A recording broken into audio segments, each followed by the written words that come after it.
Pensa só, milhões de fotografias. Cada uma delas é um pedacinho único da nossa história, sabe? E todas elas correndo o risco de simplesmente desaparecer. Hoje a gente vai mergulhar em como a tecnologia está, na verdade, resgatando esse passado tão precioso para todo mundo.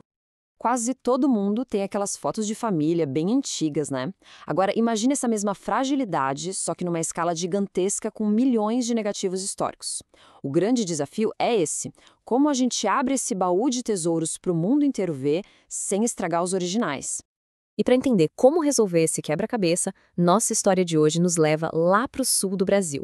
É que a Universidade Federal de Santa Maria, a UFSM, encarou esse problemão de frente e achou uma saída que, olha, tá mudando as regras do jogo. Ok, mas que tesouro é esse exatamente?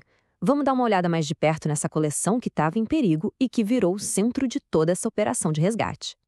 A gente não está falando de um arquivo qualquer, não. Pensa nisso mais como uma cápsula do tempo, só que em imagens. Essas fotos contam a história de uma universidade, de uma cidade, de uma região inteira. É um patrimônio que, no fim das contas, é de todo mundo. Só que ter um tesouro desses vem com uma responsabilidade enorme. E nesse caso específico, os arquivistas se viram num beco sem saída, com um desafio duplo. Era um verdadeiro cabo de guerra entre preservar o material e, ao mesmo tempo, compartilhar. E aqui está o nó da questão. Toda vez que alguém manuseia o negativo antigo, ele se desgasta um pouquinho. É inevitável. Mas, por outro lado, de que adianta ter um arquivo que ninguém pode consultar? Ele perde a sua função. Então, como é que se resolve essa equação que parece impossível? E esse slide mostra bem essa jornada. O sistema antigo era tipo uma biblioteca com a porta trancada, sabe? Um banco de dados que só funcionava lá, difícil de pesquisar. O que eles precisavam era exatamente o oposto. Uma janela para o mundo, algo online inteligente e que falasse a mesma língua dos arquivos do mundo todo. E a resposta para esse problema não veio de um software caríssimo e super complicado, não. A solução estava numa ferramenta de código aberto, gratuita e muito poderosa, criada pela própria comunidade de arquivistas. O nome dessa solução é ICAATOM. A sigla significa Conselho Internacional de Arquivos Acesso à Memória. E olha, isso já diz tudo. Ele foi desenvolvido pela maior autoridade mundial no assunto, justamente porque existia essa necessidade de padronizar o jeito como a história é organizada e compartilhada na internet. Mas por que essa ferramenta é tão revolucionária? Pensa bem, é de graça, é acessível de qualquer computador, fala várias línguas e, talvez o mais importante, foi criada por quem entende do assunto para quem entende do assunto. É como ter um equipamento profissional de ponta, só que sem custo nenhum. O mais legal aqui é essa ideia de uma gramática universal. O ICAATOM usa padrões internacionais que funcionam como se fossem uma língua comum para todos os arquivos do planeta. Isso significa que a descrição de uma foto feita aqui no Brasil pode ser entendida, sem problemas, por um pesquisador lá no Japão, por exemplo. O primeiro pilar dessa tal gramática é a norma ICEDIG. Pensa nela como se fosse um manual de regras para descrever o quê, ou seja, o conteúdo, a data, o formato da foto, todo o contexto por trás daquele documento. Já o segundo pilar é a norma ISA-ARCPF.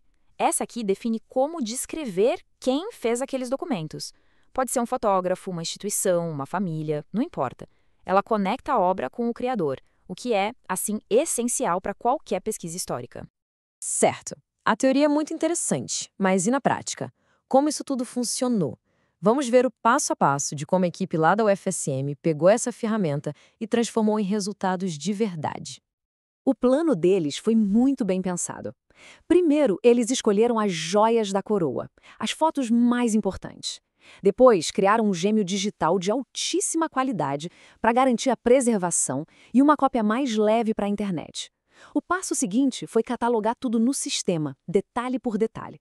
E aí, finalmente, o grande finale, abrir as portas virtuais do arquivo para o mundo.